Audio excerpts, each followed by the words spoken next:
Hi Isabella, my name is Lady. I hope you're doing great and thank you for accepting this invitation to learn and to start Consecration to Jesus by Mary. I'm going to go over a few things you may have heard before, but we're going to review them in a little bit more depth, okay? So, what is the consecration to Jesus by Mary? It's the action of making or declaring something. That's the definition of consecration. It is an opportunity for us to remember and renew what we promised God, our commitments, when we were baptized. Do you maybe remember when you were baptized? Probably not, because you were probably really little. But what happened when we were baptized was that we were asked to renounce to Satan all of the things that he stands for, all of his words, all of the things that relate to him. So we 100% believe that. And with the consecration, what we're going to do is reinforce that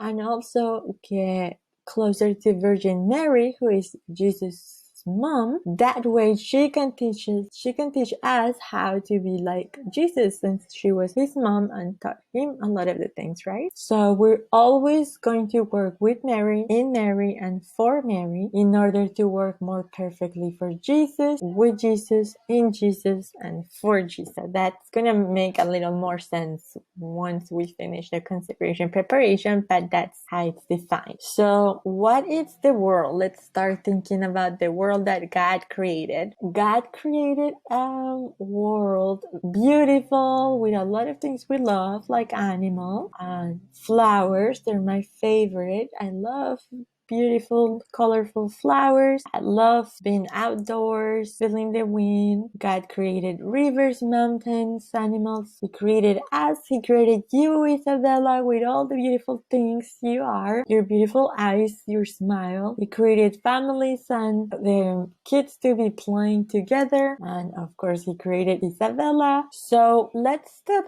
here to think about what are the things that you love the most that were created by God. For example, what's your favorite animal? What's your favorite food? Your favorite place? And take a moment to think about that, discuss it with your grandma, and also give her a huge hug because your grandma is something that God created to be here for you and love you. For example, some of my favorite things are this little kitty. His name is Mikey and he was our little friend. We were fostering him for a few days. Now he's with another family. And another of my favorite things is the beach. So let's see, what are your favorite things? Take a moment to work on that. Awesome. So have you had fun doing that activity? Now let's talk about obedience. So God created the world. He spent a lot of time, right? He created everything that we see, and also he created some rules. So being obedient is compliance with an order, request, or law, or submission to another's authority. So God gave us some rules to follow that we're going to be reviewing in detail later. But he wanted us to basically, well, I created this house for you to take care of, right? So take a moment to watch this video and click here and let's see what is being obedient and why it's so important to be obedient. Hey guys, it's me again, Douglas. And do you want to know something about me? I love cookies. Okay, not just cookies, but chocolate chip cookies. And not just chocolate chip cookies, my mom's chocolate chip cookies. They are so good, and when she bakes them, I can smell them all the way up here in my room, and it just, oh man, it smells so good, and they taste even better than that. And one day I was sitting up here, and yep, I could smell that great smell of chocolate chip cookies, and so I ran down the stairs, and sure enough, my mom was making some chocolate chip cookies, and I could see them cooking in the oven, and they were all sizzling, and they smelled so good, and so my mom got them out of the oven, she put them on the tray, and you can't eat them yet because they're too hot. If you touch them, you'll get burnt. So we had to wait for them to cool off, and then my mom put them into she put them in the cookie jar, and at our house, we have this cookie jar that looks like a cow, and when you open up its head to get the cookies, it goes moo. And so my mom put the cookies in the cookie jar, and I went up to her and I said, okay, Mom, can I have some cookies? And she said, yep, you may have 2 cookies. And so I said, thanks, Mom. So I just took the 2 cookies in each hand, and I just went, and I munched them up really, really fast. I ate them really, really quick. And I said, okay, Mom, I'd like small cookies. And she said, no more cookies until after dinner, otherwise you'll get sick. That didn't make me very happy. because I wanted those cookies. I mean, it doesn't make any sense. If they taste good, I should just eat as many as I want, right? So my mom went into the other room, and she had to make a phone call. And so I knew right then and there that I had to come up with the most brilliant plan to get those cookies. And so what I did was, well, see, here was the problem with the cookies is they were up in the cookie jar, way up on the counter, and I'm not very tall. I'm kind of short, vertically challenged, and so I can't just reach up there and grab them. So I thought maybe if I got a broom, that the broom I could knock it down. So I got the biggest broom that we had, but it was really big and heavy, and so I was trying to walk around with this big giant broom, and I was gonna knock it down, but it was just too big. I couldn't control it, and I finally just fell right down. Oof. Yeah, and so that didn't work very well at all. So I had to come up with a better plan, and I did. I had the greatest idea because last year, for my birthday, I got this awesome bow and arrow set, but not the kind of bow and arrow that's like pokey or hurts people. It's the kind with the suction cup on the end, the kind that go when it sticks to things. And yeah, so I took a rope and I tied it all up around the arrow, and I went into the kitchen and I pulled, and then twing, it stuck right on the very first try. I got the cow right on the first try. I was so proud of myself. I was like Master Ultra or something. And so I pulled on the rope, and the cookie jar fell down on the ground, and it kind of broke into several pieces. But I grabbed all the cookies and I put them in my short, and the cow cookie jar was just laying there like. And so I thought, that's no good. My mom will find out right away. So I tried to fix it, but it was still broken, just laying there mooing at me. So I shoved it all under the rug, hoping my mom wouldn't notice. But still, you could kind of hear it. It was just like. But I thought, maybe she wouldn't tell. So I grabbed the cookies, and I sneak, all the way up to my room, and I closed the door, and I sat down on the bed, and I started to eat all those cookies. Okay, there were like 47 cookies. And so I started eating, and I got kind of full after like 2 more cookies, but I had to eat all of them, because then I didn't want my mom to find them. So I just kept eating, and oh man. You have no idea how sick I felt after eating all those cookies, and my tummy was like this big. I felt awful. And so I just lay down on the bed, and I felt so bad. And then I heard the most terrifying sound in the whole wide world. And it sounded like this. It was like step, step, step. It was my mom. She was coming up the stairs. She was coming to my room. So I got under the covers, and I threw the pillow on my tummy, because I thought maybe she wouldn't notice. My tummy was so huge if I had the pillow on it. And I brushed the crumbs off under the bed, and she came in, and she said, Douglas, your friends are outside. They'd like to play soccer with you. And, okay, I love cookies, a lot. But I also love to play soccer. I like to be the goalie. I catch the ball so the other team doesn't make a goal. And, yeah, I'm pretty good at it. I love to play with my friends anytime they can. And so, but, I couldn't go today because my tummy was this big, and I felt awful. So I said, I don't think I want to go and play today, Mom. That's okay. And she was like, well, Douglas, why don't you want to go play outside with your friends? You love to play soccer. And I wanted to lie, but then I remember that moms have like this superpower where they always know when you're lying. So I had to tell the truth. So I just said, I can't go play soccer because I feel awful. I ate all the cookies, and look, my tummy is this big. And she was like, well, Douglas, I told you not to eat those cookies. I told you it'd make you sick. And I was like, I know, but they were so good. I wanted to eat all of them. And she said, Douglas, I didn't just tell you not to eat those cookies because I wanted to ruin your day. It's because I love you, and I knew it would make you sick. I don't want you to be sick. Sometimes it's like that with us and God. See, in the Bible, God tells us some things we should and should not do. Like he says not to lie, and he says not to steal, and things like that. And we think sometimes that, maybe God doesn't really know what he's talking about, and I'm just going to do this anyways. But God doesn't just make up these rules because he likes to ruin our fun. He doesn't just, he doesn't give us these rules because he likes to be bossy. He does it because he loves us so very much, and he knows what's best for us. He knows that if we do these bad things that he doesn't want us to do, that it's going to be bad for us, and it's going to be bad for other people too. And so that's kind of what I learned, is that we need to obey God and our parents because they love us, and they know what's best for us. Well, I'll see you guys later, and next time you don't want to obey your parents or God, don't forget that they love you very, very much, and they know what's best. Bye!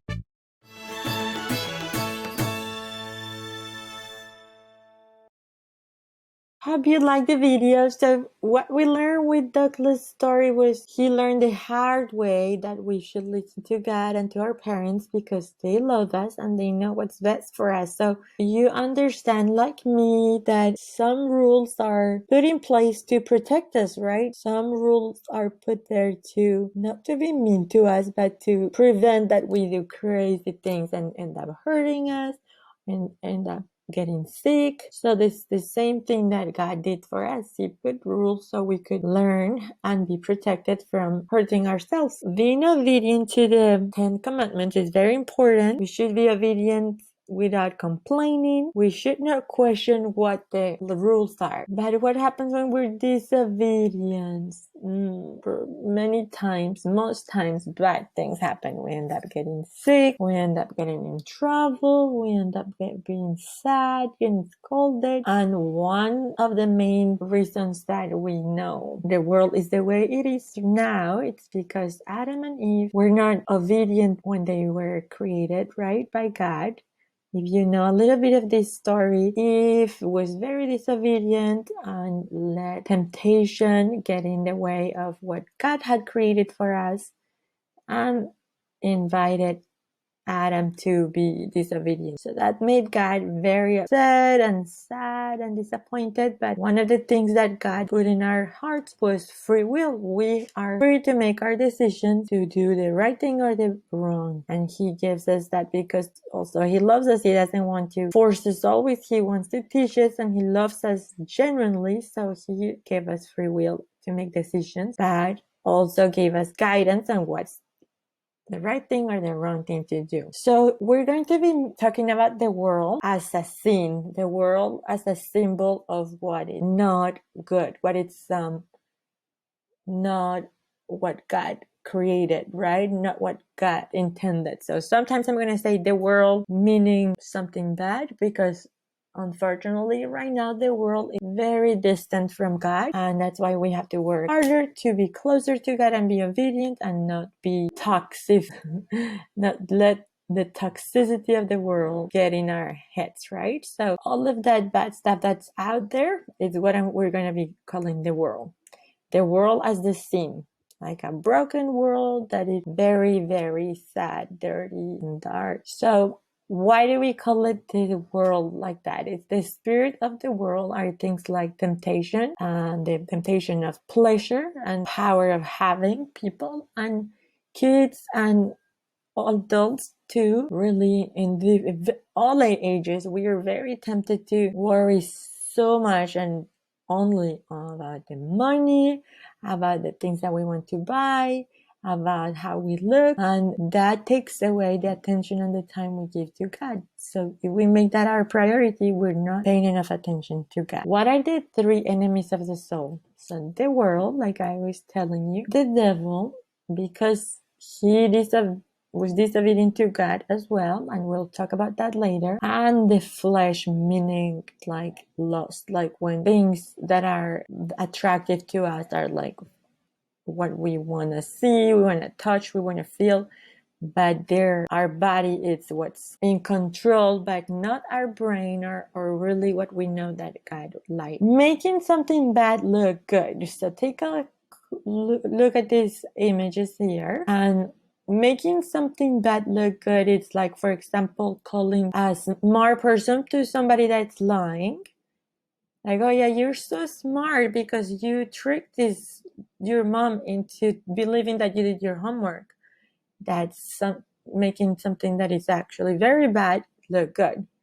Also, calling art to nudity or pornography. If you see teenagers and adults doing this and excusing it or calling it art, it's to make something that is really bad look good because they're being disrespectful to their body. Also, calling outdated or boring to kids and people that are obedient and that are conservative and that are good kids, and other kids that are not following God, make fun of them, or they make them feel that they're boring and they're outdated. For example, teenagers are also called, oh, I have the right to have fun and I'm free, right? And that's true. You have the right to have fun and you're free, but not to an excess where you call that doing drugs or drinking too much alcohol, or abortions because you've had sex before marriage and now you have a unwanted pregnancy. So all of that, it's not fun and it's not freedom. Those are bad decisions. But right now, the world out there wants us to think and believe that this is okay. You're just having fun or you're just being free. But what they're really doing is masking it or making it look like it's something good, but it's actually bad. So for example, if we have all of this garbage pile, this garbage bag, this rotten tomato, this zombie, these monsters, clearly we see that it's ugly and disgusting. If we try to put a little bow, or we put a little bit of flowers here, perfume, we put sunglasses or bunny glasses on the zombie and cute sunglasses on this monster, it still looks ugly, right? It's still, we know that's smelly. This little bee here, this fly here, it's still probably bringing diseases and infections. Those things are smelly and gross, not because you try to put something pretty on top and make it look kind of okay. Now we know it's okay. No, it's the same thing with the bad things. Things that are bad, period, right? We should not let anybody convince us, or TV convince us, or video games convince us that bad things are okay and make them look good. Because you, Isabella, you're very wise, very smart, and we're learning what's bad and what's good. So nothing that is bad is ever going to look good and ever okay. So going back to the TV, right? We follow a lot of celebrities. We watch a lot of things on YouTube, and we have to be very careful of what we're using as our role models to follow. Not because they're famous or because they're on TV or because they are very successful and have money means that they are good role models. So we have to be very aware of what are the role models we're following. And it's very straightforward, very clear to us that the good role models are Jesus and Virgin Mary. Those are the role models that God sent to earth to teach us how he wanted us to be, and that it's very, very easy if we're obedient and we learn and we open our heart to be great people like Jesus and Mary, and be saved and make God happy every day, right? So Jesus is an amazing role model because he was very generous. He was very strict, disciplined, obedient, and same his mom, Virgin Mary. And that's why we're doing this consecration to Jesus by Mary, right? So another thing that happens with us, and that's also after Eve and Adam made that big mistake, is that our hearts got like intoxicated, and now we have a lot of sin in our hearts that is natural to us. We're kind of inclined to think like this and be like this, but if we're aware of things we're thinking or doing that are not correct, we can change them. So for example, something that God really wants us to be aware of, it's people that are prideful. So who is a prideful person? Somebody that is very arrogant, somebody disdainful. Prideful people don't usually have many friends. They think they're superior to everybody else. Or even if they have a lot of friends, they're still not treating them right. They're being mean. And that's not something that God likes. Arrogant people are disobedient. They're entitled, they're mean, they're unkind to their friends and to other people. They're jealous of what others have, envious, selfish, they like to fight, they're always unhappy, cheaters, they think it's okay to be lying and getting away with lies. So that's very, very far from what God wanted us and from what Jesus is, right? And what he was here on earth when he was here. And who do we know has a lot of those adjectives, right? Who behaves like that a lot? This person, that we'll talk a lot about him later, but he's a great example of what we don't want to be. So if we ever see somebody behaving bad, that's a red flag that you're looking more like this than Jesus. So be careful, don't do this, don't do that, right? Because when you start doing one bad thing and you don't correct it, you don't feel bad, then you do more because you think it's okay, you got away with it. So we don't want to follow the examples of arrogant and prideful people, because that's the beginning of the end. But who do we want to follow the example of? People that are humble like Mary. Humility is a great, great, great thing to be, because when you're humble, you listen, you're sympathetic to other people's feelings, you are responsible, you respect your parents, your elders, and God, and it's just like this little seed in your heart being humble that grows into other many amazing qualities. So it's the beginning of many amazing things. I want to talk a little bit about the Bible here, because in the Bible you'll find everything we've been talking about. And the Bible was a letter from God, right? He inspired many people to write it. The Bible is actually a combination of many books, and we'll study it later in detail. But this book is divided in two main sections, the Old Testament and the New Testament.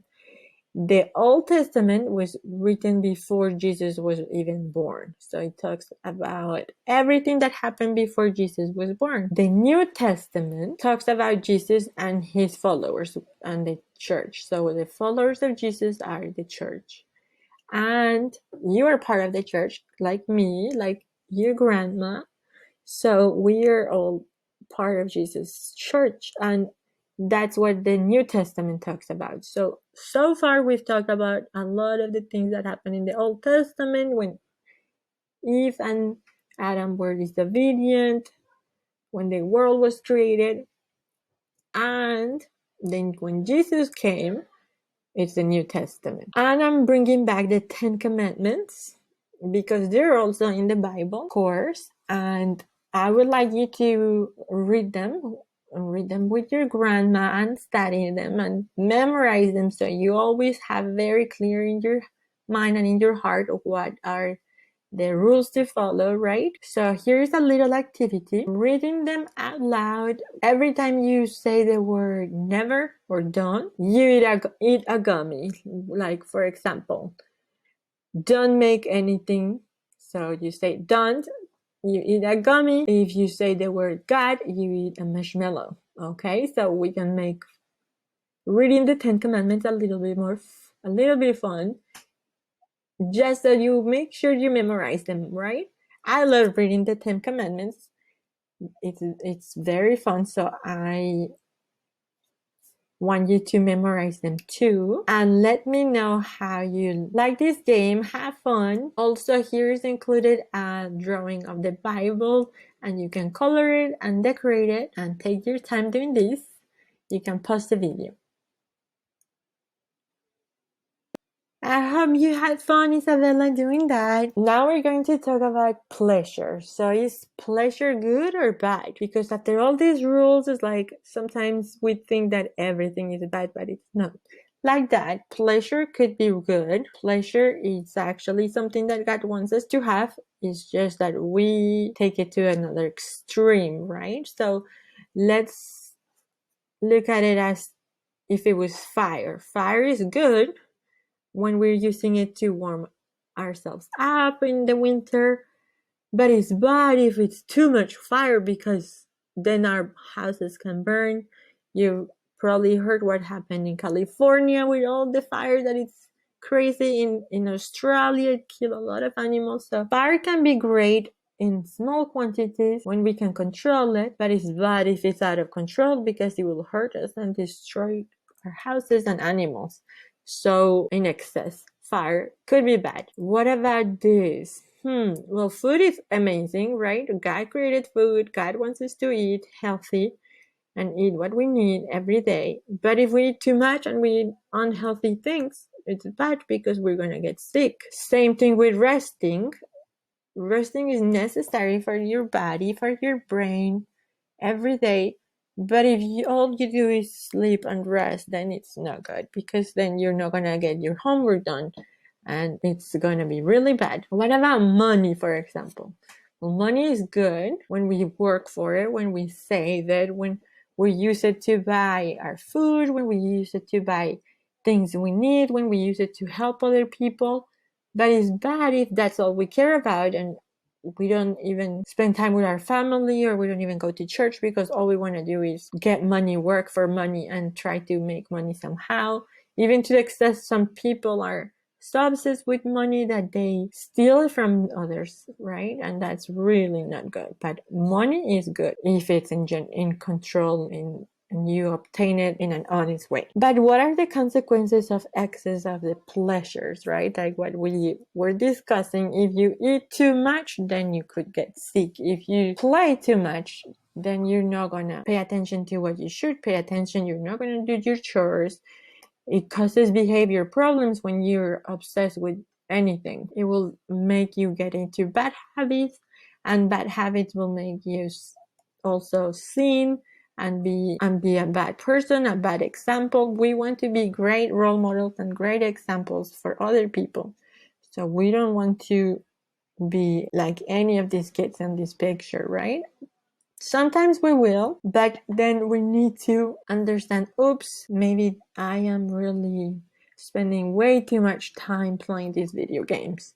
Maybe I eat way too much candy, so I need to control that. And God has a lot of tools for us to work on the things that are hard for us. What are temptations and sins? Temptation is an invitation to sin. And a sin, it's an offense to God, to be disobedient. So everything starts with a temptation, and if we let it grow, it becomes a sin, right? Well, a sin could be a venial sin or a mortal sin. So there's venial sin and mortal sin. Venial sins are a little less bad. Venial sin only weakens the soul with sickness, but doesn't kill the grace within.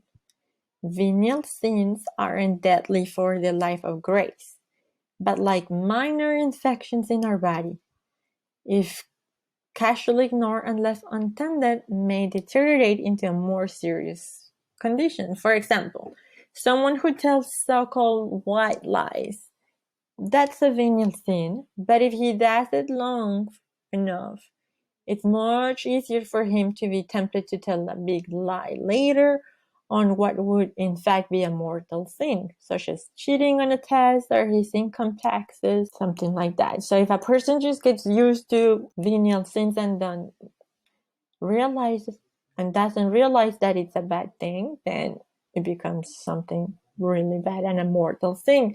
And what happens with mortal sins is that we lose like our right to go to heaven, which we'll also talk about more later.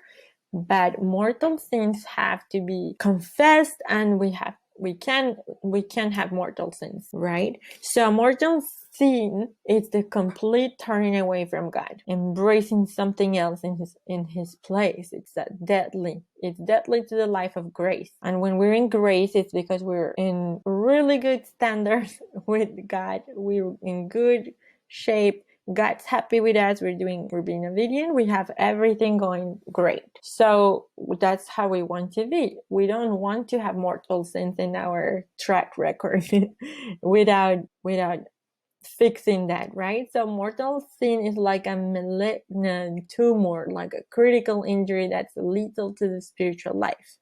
So it's like really bad. It's the act itself when we know we're doing something bad, something immoral. For example, a very obvious mortal sin is murder, rape, incest, perjury, adultery, and things like that. So when a person knows this is something that it's forbidden, it's something that it's going to really make God upset, but still does it, still goes and steals, or still goes and makes mistakes, it's really not a mistake.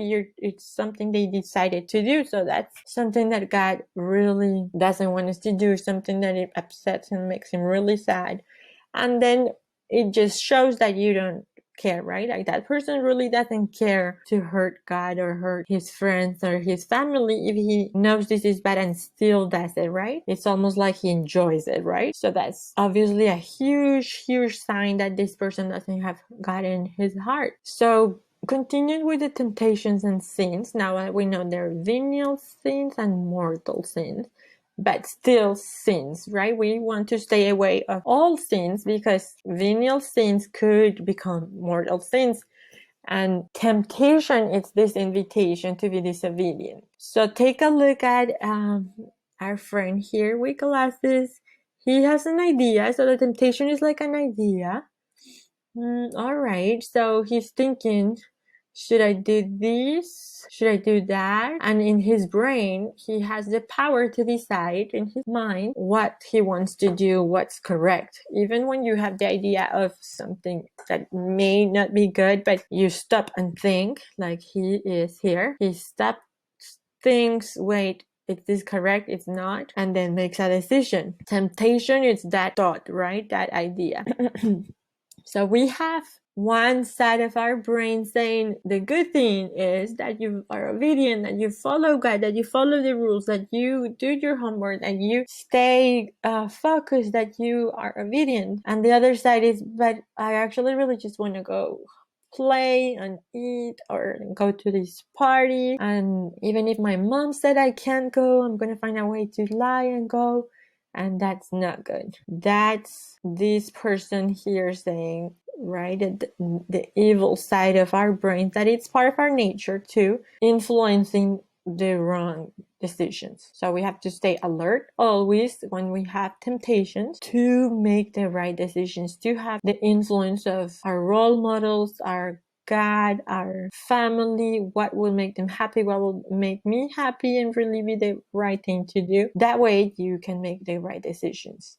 When you give into temptation and you sin, which we all do and we all have done, we're failing not just God, right? We're failing others. We're failing in some occasions nature and ultimately ourselves. We start feeling sad. We start feeling shame. If we do something that is going to disappoint our parents and obviously God, then it's a chain of emotions that we don't want to feel. We made the decision to not study for the test or not do our homework. Then we fail the test. Now our parents are disappointed. So you see how one decision can really follow a lot of other bad consequences and makes us feel really bad at the end, right? And not just us, but other people and God. But we have the power to choose correctly. So what can we do to make sure we stay alert, to choose correctly, make the right decisions? We can stop and think, okay, what would Jesus or Mary do in this case?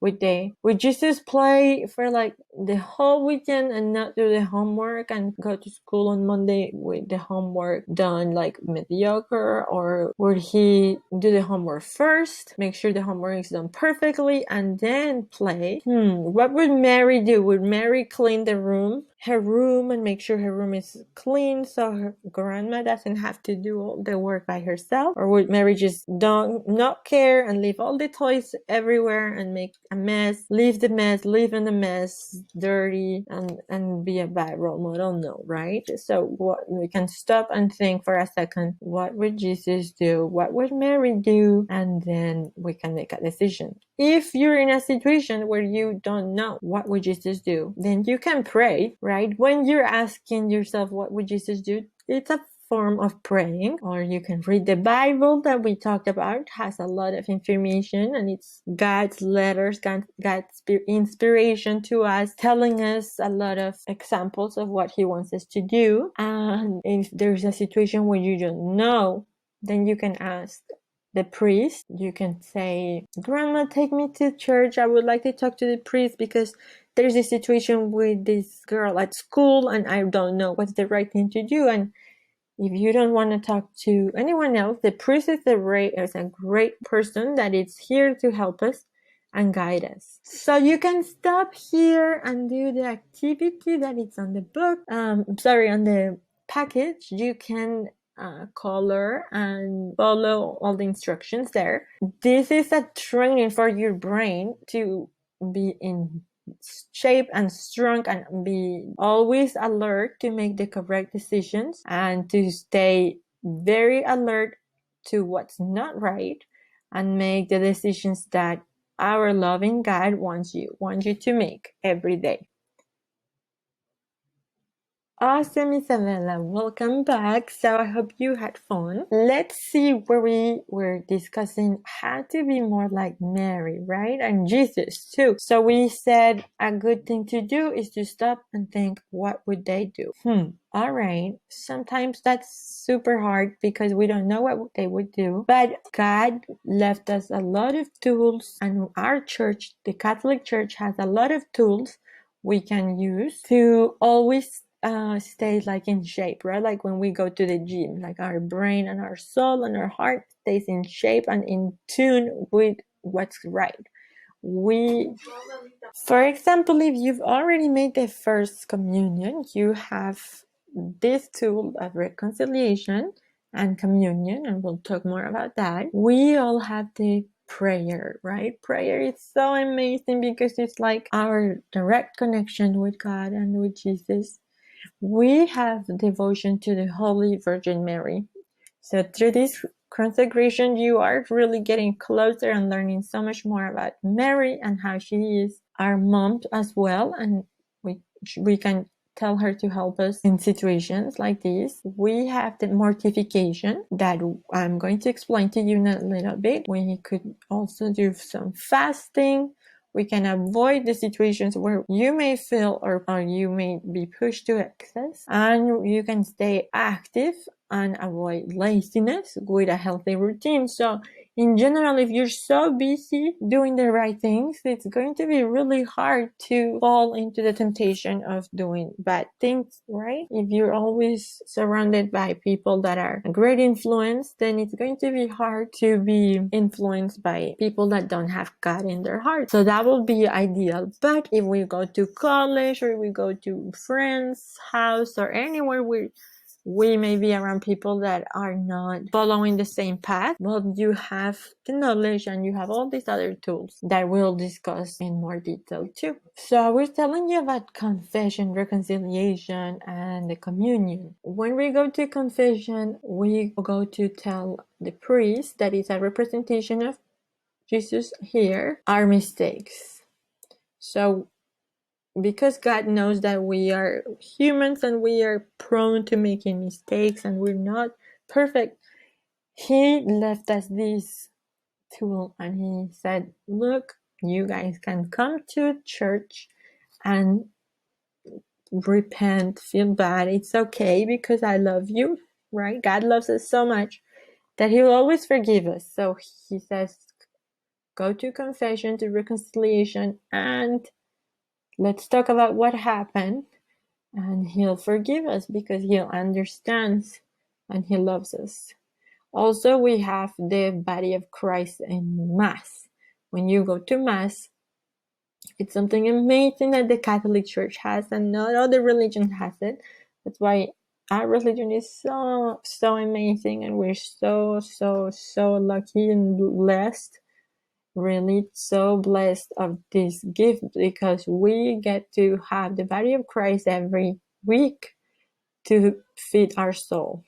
And I have again this sample of the glass of water, because when you have a glass of water that it's transparent, clear, perfect to drink, it's pure, right? And that's how we want to keep our soul. When it's dirty with a few venial sins, then it's like, oh, you should not drink that. And if we have any mortal sins, then really it's like dark water that it's dirty, that nobody should drink. So we want to keep our soul like the glass of water that's drinkable and pure.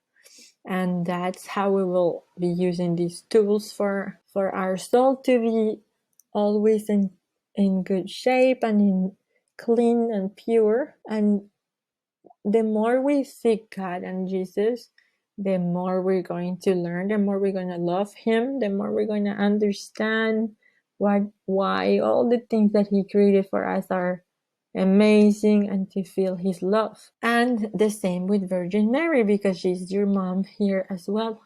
She's Jesus' mom, and she's here for us to help us be closer, right? So I hope you enjoyed so far what you've learned. I know there was a lot of information. We're going to go in more detail on a few things, but congratulations, Isabella, for getting this far in this preparation. Let me know if you have any questions. Your grandma can call me, and you can call me with her, and we can discuss anything you want to talk about. If you have any questions, and because you've done such an amazing job, and I am so happy for you, there's also a little gift for you every time you finish one of the videos and you've done all the activities and you're learning so much. It's a little present for you. And thank you for your time.